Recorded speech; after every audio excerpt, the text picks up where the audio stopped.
Adam Bloss presents. Hey, dans le nouveau numéro du magazine Fan 2, tu peux gagner une rencontre avec Jennifer. Génial! En plus, en cadeau dans Fan 2, une brosse qui clignote, le magazine Fan 2, plus 12 pages de posters, plus un livret collector 100% Laurie, plus une brosse qui clignote. Fan 2, déjà chez ton marchand de journaux.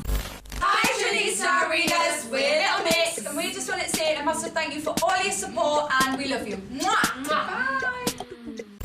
Hey, what's up guys, I'm Justin Bieber and this is behind the scenes at my 17 magazine shoot.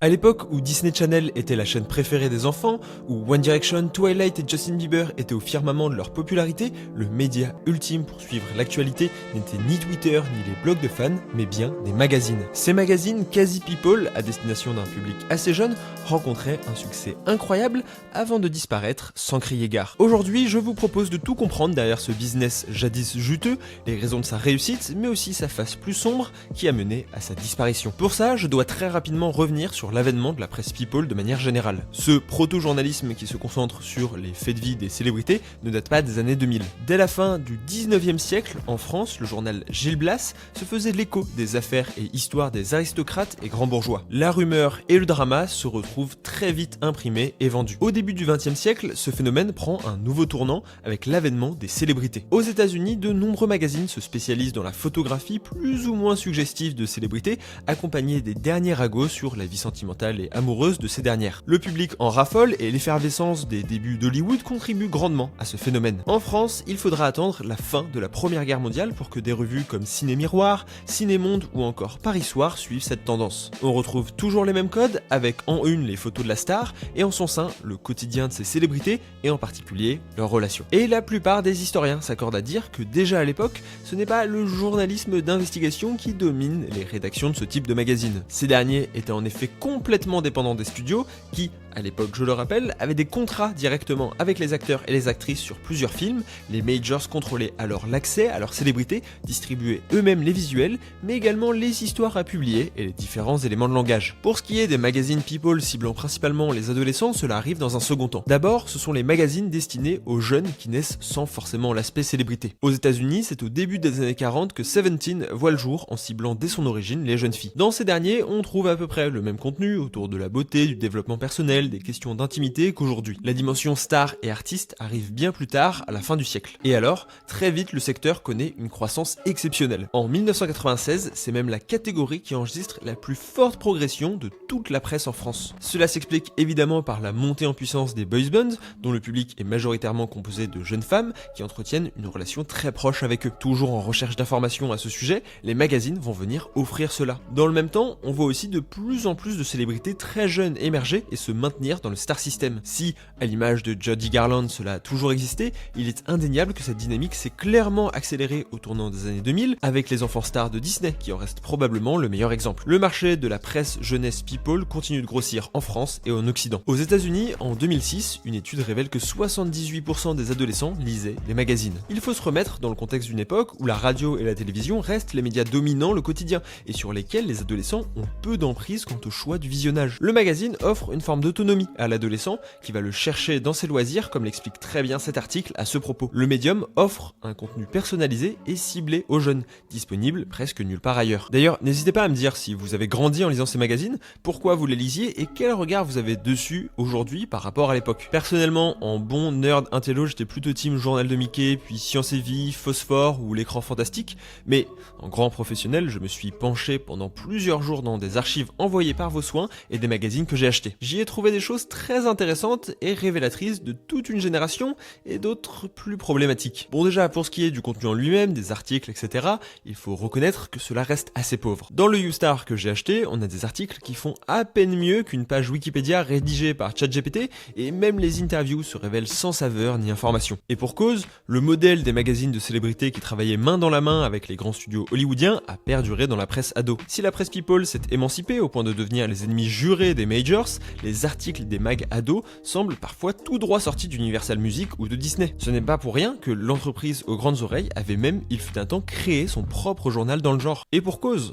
on l'a vu dans la dernière vidéo, ce sont des structures qui gardent encore aujourd'hui la main sur les plus grandes stars et peuvent offrir des interviews ou des photoshoots inédits. Et quand je dis offrir, c'est pas sous forme d'invitation. Beaucoup d'entretiens sont déjà réalisés en amont par le label ou le producteur et ensuite donnés aux journaux pour publication. Par exemple, pour le film Barbie et la 7ème obsession, ce qui avait fait grincer des dents dans le milieu de la presse ciné, puisque les journalistes n'avaient même pas eu leur mot à dire dessus. La presse people ado va même plus loin avec par exemple cette une de Star Direction avec une photo de Kenji Girac directement prise depuis son Instagram, comme le révèle un article de Slate. De même pour YouStar, qui consacre une double page aux photos d'été Instagram de Lena Situation, dont certaines datent vraiment car on y voit Maya Adorable avec qui, il me semble, la youtubeuse n'a plus une bonne relation depuis très longtemps. Et cela sans compter les fautes d'orthographe et autres cookies, les quiz qui sont souvent les mêmes et les recommandations rémunérées ou sans intérêt. Cependant, la réalité c'est que la plupart des jeunes filles et des jeunes garçons achètent ce magazine non pas pour les articles mais pour les posters. En effet, chaque mag contient des cartes postales et des fiches chansons personnalisées,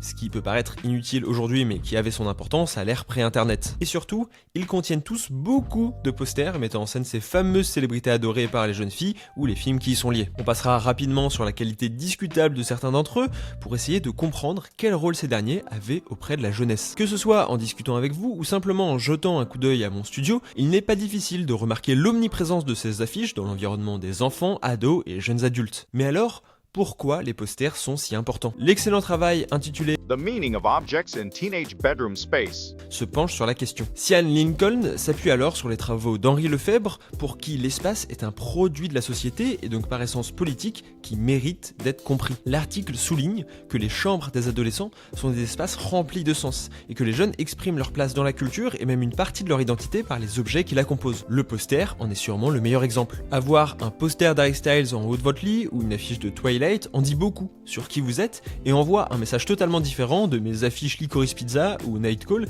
qui en révèlent également sur ma personnalité. Ces affiches sont aussi visibles. Elles sont donc une part de notre personnalité mais aussi une manière pour nous de l'exprimer aux gens que l'on accueille chez nous. C'est un des rares moyens pour l'adolescent pré-internet d'exprimer ses goûts et sa personnalité au monde extérieur. Mais pour en revenir au vrai contenu des magazines, le problème c'est que parfois on basculait complètement dans la fake news. Pour ce qui est de moins grave, par exemple, on a évidemment des horoscopes à chaque fois. Alors oui, l'astrologie c'est inoffensif, c'est présent dans la majorité des revues féminines et même dans certains journaux plus traditionnels. Mais bon, je me permets quand même de rappeler que ça n'a aucun fondement démontré au-delà de l'effet Barnum, donc c'est pas forcément le meilleur truc à mettre en avant. Et surtout, ce manque de rigueur scientifique et journalistique peut être parfois beaucoup plus dangereux. Au-delà des citations sorties de leur contexte, il y a parfois de fausses rumeurs et même des informations inventées de toutes pièces. Un article de l'Obs relayait les pratiques inacceptables de la presse people pour adultes qui n'hésitent pas à inventer de faux témoignages et des histoires toutes plus sordides les unes que les autres, totalement fausses. Si on ose espérer que ce n'était pas la norme, encore moins chez la presse ado, j'ai quand même relevé un article très problématique au sujet de Mary-Kate Olsen. En 2004, la sœur, alors devenue une star pour son rôle dans La Fête à la maison, perd subitement du poids et apparaît amaigrie dans les médias. Hit Machine Girl, un magazine de l'époque, ne peut pas passer à côté de l'information et y consacre une double page. En plus d'une comparaison de deux photos avec le poids à côté d'un goût discutable, le magazine affirme que les rumeurs d'anorexie sont fausses et que l'actrice souffre en fait de troubles de l'attention, ce qui viendrait expliquer sa perte de poids. Je ne suis pas du tout spécialiste des effets des troubles de l'attention, mais je suis pas sûr qu'il s'agisse d'une conséquence fréquente de ce problème. Et pour cause, Mary-Kate Olsen souffrait bien d'anorexie et a même été hospitalisée en clinique pour se soigner durant plusieurs mois. Le journal a finalement rétro-pédalé dans un numéro ultérieur, mais la première version, qui a été défendue avec beaucoup de certitude, pose question quand on sait que l'anorexie concerne plus de 200 000 femmes en France et que le magazine se voulait absolument rassuriste vis-à-vis de l'état de la jeune actrice. Et de manière générale, les propos tenus dans ces magazines posent question, parce qu'il convient également de souligner le rôle important que ces derniers jouent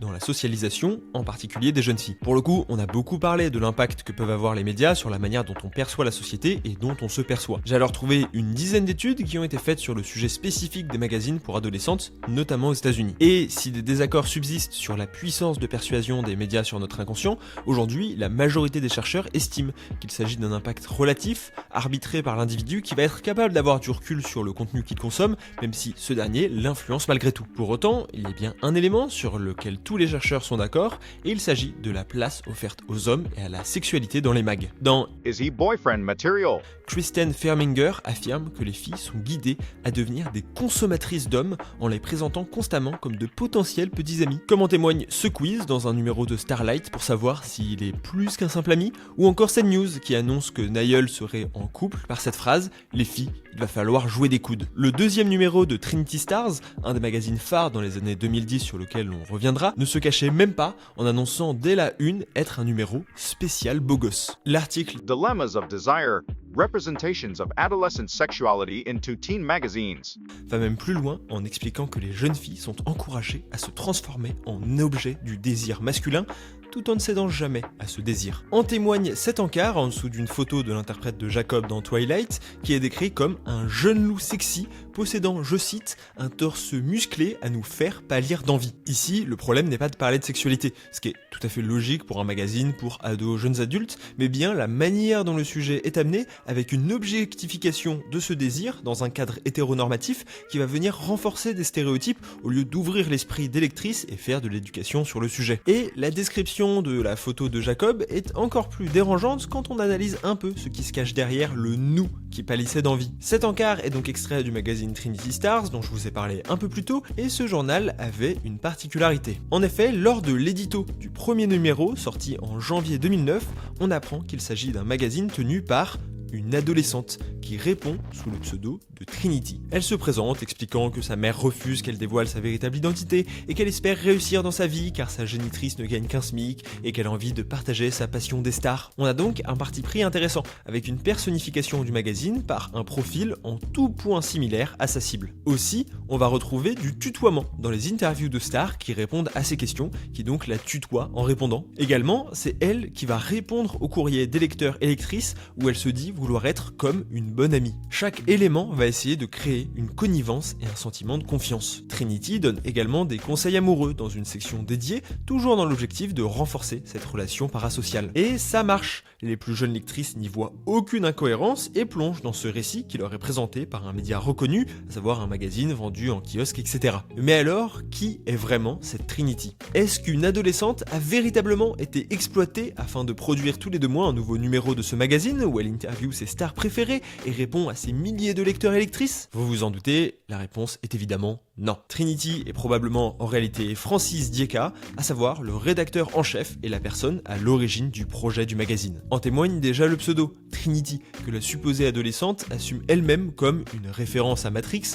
Bon, je veux bien croire qu'il y a des jeunes adolescentes nées dans les années 2000 qui soient fans de Matrix, mais disons que le profil colle pas vraiment. Et ça, c'est déjà un peu suspect. Mais surtout, les derniers posts Instagram du compte du magazine renvoient vers cet infographiste qui depuis semble s'être lancé dans la vague Johnny Hallyday, bien loin d'High School Musical, Twilight et autres boys bands. Et en même temps, c'est presque rassurant de se dire que les influenceurs n'ont pas été les premiers à se faire passer pour ceux qu'ils ne sont pas vraiment, afin de faire semblant d'être proches de leur communauté. Ça rejoint alors complètement l'analyse de Philippe Marion dans son article consacré à la presse People. Pour lui, les magazines qui traitent des célébrités reposent sur un phénomène de projection-identification du lectorat qui va être renforcé par la création de 2 univers distincts, le people, à savoir l'élite, les stars, et de l'autre côté, le peuple, le commun, le lecteur. Il explique alors que le magazine va servir de canal, permettant au lecteur d'entrer dans une cosmogonie, à savoir un univers construit mentalement qui lui est normalement interdit. Le chercheur décrit cela comme une forme de proximisation qui se fait sous le mode d'une dramaturgie de l'humain moyen. En gros,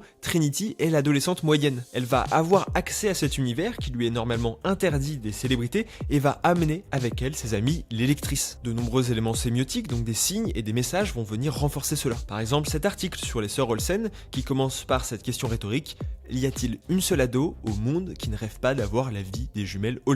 Donc ici, la valorisation de ce monde de l'élite inaccessible pour le commun des jeunes filles, à savoir les lectrices. Mais également en une des magazines. Par exemple, pour reprendre l'exemple de YouStar, on a le lexique du secret et du mystère, avec les secrets du succès de Blackpink, Dua Lipa, elle avoue tout, Harry Styles, connais-tu tous ses secrets, ou même Timothée Chalamet, quel cachotier. Ça pourrait limite être des titres de vidéos YouTube. On assiste à une mise en scène de la révélation du dévoilement d'un monde interdit, d'un monde caché auquel nous n'avons pas accès, qui va s'avérer en vérité bien déceptif la plupart du temps. Cette promesse d'accès au monde des stars va produire des biais, des effets possiblement dévastateurs pour les jeunes lecteurs. Cela peut pousser à déprécier leur propre vie, leur quotidien, en comparaison à ces célébrités de leur âge. Également, le contenu, qui consiste à faire part du moindre fait et geste de chaque artiste, peut potentiellement créer un environnement malsain et une vision toxique de la célébrité, propice par la suite au phénomène de stalking et à une relation parasociale au-delà du raisonnable. Je vous conseille à ce sujet le film Almost Famous qui traite parfaitement de ça. Les magazines peuvent alors participer à perpétuer une culture de la célébrité obsessionnelle où la barrière de la vie privée est immédiatement rompue sans réelle mise en perspective pour l'adolescent. Cette vision malsaine et même problématique a longtemps dominé le secteur dans l'objectif d'obtenir toujours plus de ventes. Car aujourd'hui, cela ne suffit plus. Même si les magazines redoublent de nombre de stars sur la première page, pas moins de 16 célébrités différentes sur la une de YouStar, les ventes se sont écroulées. La plupart des magazines qui ont fait les années glorieuses du secteur, comme Fan2, Stars Mag ou Trinity Star, ont disparu. Un très bon article de Slate revient sur les raisons de cette disparition. Tout d'abord, cela s'explique par un changement des habitudes de consommation. Alors que le prix a grimpé de 2,90€ en 2010 à 5,50€ de nos jours, les magazines n'ont plus grand chose à offrir. Les posters sont devenus extrêmement accessibles sur internet avec la possibilité de les personnaliser sur des sites prévus à cet effet. Et internet a également permis l'information en quasi temps réel, rendant les pages de news des magazines qui sortent tous les 2 mois complètement has-been avant même leur impression. Les réseaux sociaux ont également permis d'offrir un aperçu sans précédent dans cet univers des élites, voire même une interaction avec les stars via Twitter à ses débuts ou les différents lives. Le monde des célébrités n'est plus aussi inaccessible. L'arrivée des influenceurs est venue également combler le besoin de canal d'information et de contenu sur le sujet. J'en profite d'ailleurs pour rappeler l'échec du magazine WeBuzz en 2018 qui voulait lancer l'équivalent d'un Trinity Stars mais pour les créateurs de contenu et qui n'aura pas dépassé le 4e numéro. Si jamais certains d'entre vous l'ont acheté, ça m'intéresse énormément d'en savoir un peu plus sur son contenu. Le médium semble alors dépassé, comme en témoigne l'orthographe de TikTok écrit à plusieurs reprises avec un C dans le YouStar de cet été. Plus généralement, c'est le star system tout entier qui a changé. La fin des One Direction et les nombreux déboires des enfants stars Disney a mis fin aux rêves vendus par cette presse. Ludovic Jérôme Gombaud est très lucide quand il parle de la trashification du star system et qu'en effet, il était devenu impossible de conserver ce modèle où la presse montrait à la fois la Britney Spears souriante alors que Closer la montre le crâne rasé. Les magazines pour ados devaient être sages pour convaincre les parents de laisser leur enfant acheter le produit tout en maintenant une forme de subversion qui plaisait à l'enfant. Mais la société tout entière, de nos rapports aux médias au star system lui-même, a évolué avant même que le pigiste stagiaire du magazine ait eu le temps de copier-coller le dernier communiqué envoyé par Universal pour faire la promo du prochain album de M. Pokora. If you enjoyed this video, you might like this one about fans that went too far with their idols. You just have to click on it. I'm sure you won't be disappointed. See you soon.